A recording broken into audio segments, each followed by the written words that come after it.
Hello, everyone. This is Dr. Angela Natoli of the Chiropractic and Functional Neurology Center. I am here on the line with Gina Jones. I am starting this online series to try and reach out to patients who are at home who I can't see every day anymore, or maybe people who just have questions about how to stay healthy while a lot of us are spending a whole lot more time indoors. Today I am interviewing Gina Jones. She is a registered dietitian nutritionist. She specializes in functional medicine nutrition. Gina holds a master's degree in clinical nutrition from Case Western Reserve University. She is both academically and professionally trained at Cleveland Clinic Foundation, and she's an alumnus of Cleveland Clinic Center for Functional Medicine. A lot of people don't know, but she actually got into this healthcare field because you healed yourself of Hashimoto's disease. Is that correct? An autoimmune thyroid disorder? Yes, that's correct. So, and just having different relationships with food going on through life. Gina is now the owner of Integrative Nutrition and Wellness Center. She provides individualized nutrition care, as well as she partners with other healthcare individuals. One of them, we're lucky to say, is us. She is here at our clinic and treats our patients with specific nutrition needs all the time. She's also the founder of Crunchy Kitchen. Many of you have probably seen her foods in Whole Foods and places like that. Crunchy Kitchen is an allergy-friendly food business where she's been able to combine her love for food with her nutrition expertise. And she's successfully improved patient vitality and health through functional medicine, and she keeps a patient-centered approach. So in Gina's various roles as a dietitian, she's able to share her knowledge through consulting, writing, and public speaking. And I'm lucky enough to call her my sister as well. And so she's here today to talk to us a little bit about how to stay healthy while we are in our houses more. So Gina, did I skip anything that you wanted to say? No, that was perfect. Thank you for having me on, Angela. Absolutely. All right. So we're just going to do some quick tips for our patients out there who might want to know more about how to feed their families healthier. I'm sure a lot of people are worried about budget right now, being health conscious, all types of things while our schedules have changed, while our eating habits have changed, kids are home when they're not usually home. A lot of stuff has changed over the past couple weeks that everyone's just getting used to. So I guess we'll just start right in. Do you have why don't you start by telling us what are some of the best foods to eat that are immune boosting versus maybe more taxing on the system if you eat too much, say sugar or something like that, how they're more taxing on the immune system? Yeah, so foods have been shown in research for many, many years to boost the immune system, and some can hinder the immune system. So right off the bat, you're going to want to have foods that are not processed. So the least amount of processed foods, the better. You want to aim for a whole foods, real food diet, and also minimize processed added sugar. So I normally say about a tablespoon of added sugar per day is adequate for most people. And if you're going to have an added sugar, aim for things like maple syrup or honey or like a whole leaf stevia rather than like a processed white sugar. So overall, we're going to keep those things minimum and really aim for really nutrient dense foods. So things that are high in vitamin C are great for your immune system. Most people think of citrus right off the bat when we say immune system for vitamin C, which that's true, but also red peppers actually have more vitamin C in them than most oranges. So lots of like red peppers, citrus fruits, actually leafy greens have tons of vitamin C as well. So those are all good. Foods that contain vitamin A, so things like carrots, peppers, again, also really good for supporting your immune system, especially during like flu season and winter. And foods that contain zinc. So zinc is a mineral that our bodies need. So animal proteins definitely have them. If you don't eat a whole lot of animal proteins, then you can also get them from leafy greens as well, broccoli, and a few other like nuts and seeds.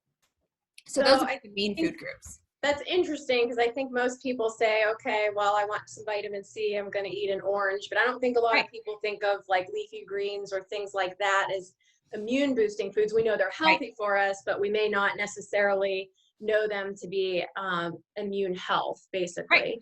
Yep. So those are really good ideas. So what are the things that people should steer clear of? So, like I said before, things that are really high in added sugar, and I know most of us probably went to the grocery store and stocked up on a lot of like boxed foods and things. So there's a difference between like a food that has been through a process to get to you and a food that is processed, right? So processed foods are things with ingredients that you can't recognize and you can't pronounce on the label. Those are things that we typically want to stay clear of.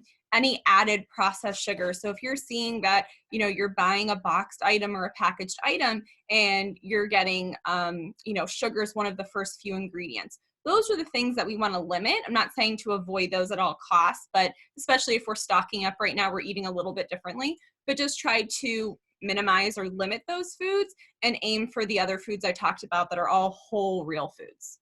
Okay, awesome. So are you seeing a huge shift in patients right now as far as their eating habits, maybe because they're home more or the kids are home or things like that? Yeah, both. So kids, obviously, when they're home more, this is just a thing that I see across the board, even with my own kids, is that if they're home, they're asking for a snack 24 hours a day. And I'm sure the other parents out there can attest to that too. So that's one different thing. And also, you know, we're under a large amount of stress with working from home, with having our families home all the time. And stress tends to make us eat. So if you're constantly grabbing like carbohydrate based snacks, you know, just because you're trying to work through that stress, and most people are using food for that. So Yeah. we can definitely help shift the mentality behind that and help you kind of get back to your normal eating routine.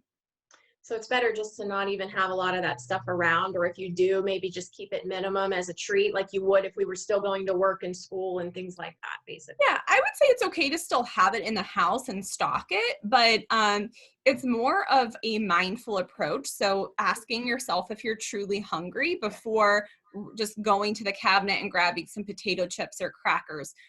Making sure that you're actually eating real meals, because a lot of the time when we're at home working and we're in front of our computers, we're just kind of mindlessly snacking. There's actually a research study that showed that technology in general, if you're eating in front of a TV screen, you typically eat 40% more calories than if you're not eating in front of a TV screen, right? So we just kind of like mindlessly snack when we have technology or working and we're multitasking. So it's best to be technology free, like you can listen to music or have social conversations during that time, but it's best to sit down and have a meal at least 2 to 3 times per day so that you are getting in all of your veggies, your protein, and getting a full meal in that's very nutrient dense. That way your body is less likely to be craving additional snacks outside of that. Yeah, so it's almost like stay on a routine, even though we're Yeah, not technically on our normal routine right now, but just try to stay on some sort of routine is right. better than just snacking all day long. Right. So if you typically eat 3 meals a day, try to stick with that as much as possible. If you typically eat 5 small meals per day, then you can stick with that too. It's more of making sure that you are kind of just not going off the rails and making sure that you're sticking to a routine that's close enough to what you were doing before working from home. Yeah, because eventually we got to go back to work. We have to go back to school. Right. Things are going to turn around eventually. So Exactly. Yep. it'll be easier to shift into that if we're just staying on a normal routine. Yes. So, okay, so I think a big question for patients would be, okay, when they go to the grocery store, what do they buy? And I'm sure everybody has seen the ransacked Yeah. shelves at the grocery store, and you can only buy certain things, and there's no ice cream and no whatever. So Sure. the other day I went there and there was absolutely no cheese. I don't know what the rush was for cheese yesterday, but Right. that was a thing. So Right. when people go there, what kinds of things are you seeing that are left, that are shelf stable, that are healthy, that people can continue to eat, that aren't just processed box foods? Yeah, absolutely. So, and I'm not sure if you saw this in your area, but up here, I went to the grocery store. I'm going probably about once a week, maybe a little bit less than that right now. And I went a few days ago, and actually all of the fresh foods were stocked, They are. and all of the boxed foods and like canned foods were the things that have been empty for weeks now. Yes. So this is actually something that's beneficial to us, because what we can do is we can buy foods that are fresh foods that are actually going to last longer on our counters and refrigerators.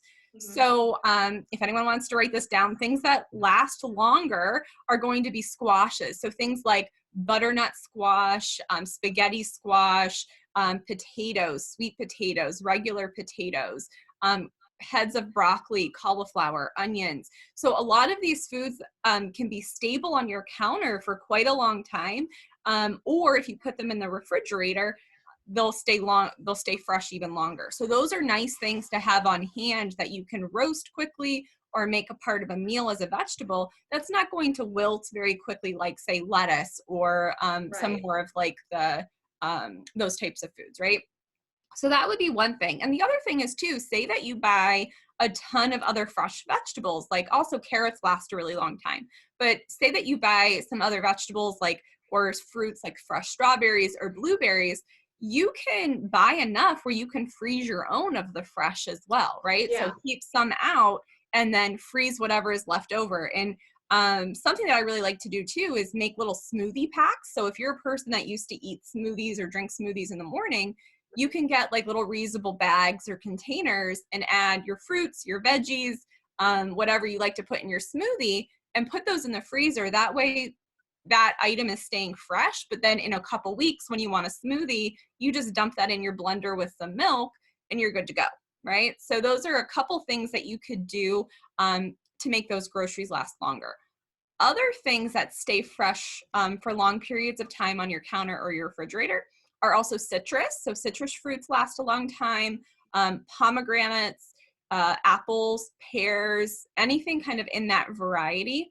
Berries typically last a little bit less, so that's why you would freeze those. But for instance, say that you're making like a sauce, like I like to make pesto a lot, and you can get a bunch of basil, and basil goes bad pretty quickly unless it's on like in the potted plant. Right. You can make a ton of basil and freeze them in ice cube trays and then just melt it in your dish later on. So like there make a are pesto sauce ahead of time. Yeah, exactly. So you can buy the fresh food and just process it in a way where it's going to be readily available to you later. So you don't have to fully rely on processed and canned foods when you're stocking up. So I think that'll be a good shift too, because people have more time now. So maybe they are going to learn new habits during this time. We can actually view this time as a healthy time and as a positive thing, that we're being given more time at home with our families, more time at home to focus on our health. We're not quite so much running around like crazy, and we can learn a little bit how to meal prep. Absolutely. So we can, I think, really looking at this whole situation, you have to put a positive spin on it to get through it, right? So I think a lot of these things is teaching patients that a lot of positive is going to come out of this. And I think one of the big things, like you just mentioned, is learning how to meal prep and learning not to be scared of fresh vegetables. When I go into the grocery store and they're all there, but the ice cream is ransacked, it's like, it's tough because you want everyone to be immune healthy, right? And the big thing right now is obviously COVID-19 is a virus. And as far as we know, there's not major cures or anything like that. So the best defense for a patient right now is to keep their own innate immune system as healthy as you possibly can. And food is one of the major ways, the major way that our bodies get nutrition if you're not supplementing or anything like that. So sorry to interrupt, but I would add to that too, is that while we're indoors more, one of the main things we need to keep our immune systems healthy is vitamin D, as you know, right? So we live in Ohio, so we're not getting the sunshine as much as we were in the summer months. But now that we're indoors all the time, we're even getting less. So you may need a supplement for that for sure, but also making sure that you're going outside, even if it's cold, for 20 minutes a day, just so that your like circadian rhythms can be regulated, and you know, you're getting the fresh air. You know, we can do lots of good by reducing stress by being outside too. I think it's good even to air out your house, you know, just open a couple windows, even if it's cold. You know, everybody's stuck inside now. Absolutely. I agree with you. And the vitamin D is paramount to our immune system right now. And that's what we're struggling with probably the most at this point, is getting no sunlight. And now on top of it, everybody's stuck inside. So yeah, even 20 minutes, like you say, will increase your vitamin D levels and help you to make that, along with possibly supplementation. Correct. Right. Always check with your physician before supplementation. Yes, absolutely. So that is one thing that we're going to add. Both of us obviously deal with a lot of supplementation, but we're giving you tips and things like that here, tips on things to eat. Obviously, everybody's different. Everybody has different immune systems, different diet needs. So we're just giving overall general advice. If you have any questions at all, you obviously can call us at the clinic. Our number here is 330-647-7373, and we are more than happy to take phone calls at this time to answer any questions that people have about supplementing or about foods, or just any questions in general. We're just trying to help the public make it through what is a tough time right now, but we're just trying to help everyone make it through safe and healthy, essentially. Absolutely. Yep. So you're seeing with a lot of schedule changes, people have a whole lot, would you say, more access to food? Is that kind of pushing us to want to eat more calories? Yeah. And I think it's more, like I said earlier, kind of just not being mindful about it. And stress is a huge driver right now. I'm seeing it with a lot of my patients. I'm seeing it with myself. And the more stress we have, you know, we've changed habits, we've changed schedules. So really, like, making the most of your meals and snacks. So like I said, making sure that you're sitting down and concentrating on the meal that you're eating is a really good priority. Staying hydrated. So if you had a habit while you were at work previously to kind of have your water bottle by you all day long and drinking, maintain that habit. Have your water bottle out so that you're drinking all day long to stay hydrated. That's another huge immune booster as well. But also things that you can do if you are wanting a snack, like you absolutely have a snack. I'm a huge believer that if you're hungry, you should be able to eat. So things that can help you stay focused, because a lot of times too, there's more downtime when you work from home. So I might have a patient, I might have a half an hour break, or you might have a little bit more downtime than you're used to when you're at a physical office. So keeping snacks that are high in healthy fat and protein actually helps your brain focus more. So I'm going to include some recipes when we're done here for everybody, but things like chia seed pudding can be really easy. Collagen bites, you can do guacamole with like a almond flour cracker. So you want to just include things that are higher in healthy fat and higher in proteins. Even like nuts and seeds with some fruit. That way you're kind of leveling out your blood sugar. Your brain is getting the healthy fat to stay focused, and you're kind of sustaining your energy and your satiety to kind of work more efficiently. Yeah. So our focus is all being taxed right now, right? Like everybody's working from home, families are home, everybody's thinking of 100 things, and very stressed too. So I think, like you said, eating the lower sugar foods are even better for the adrenal glands and for kind of calming down this stress response, this fight or flight that everybody is finding themselves in right now. So not feeding that with tons and tons of processed sugar, essentially. Yep, that's exactly correct. So do you have a favorite recipe you'd like to share with anyone, for adults, or maybe like a favorite recipe for kids? Yeah, absolutely. Got the kids home. Yeah, so actually my kids and I both love the chia seed pudding, and it's a super simple recipe.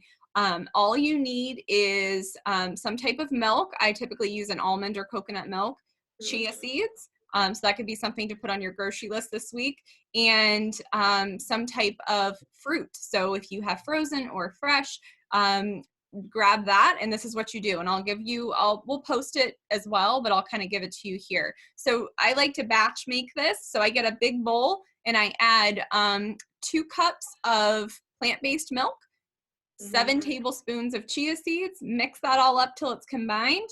You can either add chopped up fruit to that and mix it, or you can leave the fruit out and just top it with it. But otherwise, you just, and you could do add-ins like cinnamon or different things if you want to, but not necessary. Cover it, refrigerate it overnight, and in the next morning, you'll have like a thicker solidified chia seed pudding, and you could top it with nuts, seeds, granola, almond butter, some fresh fruit, whatever you like, and it's like a healthy snack or breakfast. So you get a little bit of sweetness from the fruit, but you get lots of good fats and other things from what else, with all the other ingredients that you have in there from like the milk or the chia seeds. So then you're not kind of starving for sugar in an hour after breakfast, essentially. Exactly. And if you like it to be sweeter, you can add a little bit of honey or maple syrup to it as well if you want that, or even drizzle some on top. Yeah, absolutely. So we will include some recipes from Gina when we post this down in the comments. Another thing I want to say is some of our patients may have already gotten a call, some haven't yet, but we've been working every day, calling every patient on our roster, making sure that you have access to food, access to water, access to basic toiletries, anything that's needed right now. If you know of anyone that can't get out of their home, or maybe they are immune compromised and they can't get to the grocery store, we have volunteers here that are with our clinic, and as well as Gina and myself, who are more than happy to go out and get those things for our patients and deliver them, or whatever we need to do. I believe that everyone needs to be in this together, and our clinic is here to help until we can finally have patients back to normal, back living their lives. So if anybody needs anything from us, or if you just want to give us a call and ask questions and say, listen, I'm not getting out much, you know, what things can I do at home? If you have any questions at all, we're always here, and we are happy to take phone calls.